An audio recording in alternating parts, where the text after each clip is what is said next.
Welcome to the new episode of Tech Insiders. New images of the yet-to-be-unveiled flagship smartphone Redmi K70 have appeared online.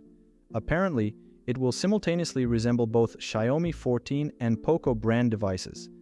Judging by the renderings, the Redmi K70 will have a flat screen without bends, with a very thin frame and a hole for a selfie camera in the center. On the reverse side, it has 3 cameras and a flash forming a square just like in Xiaomi 14.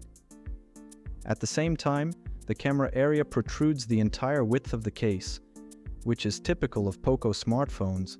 It is assumed that the Redmi K70 will receive a MediaTek Dimensity 9300 processor, and the Redmi K70 Pro will get Qualcomm Snapdragon 8 Gen 3.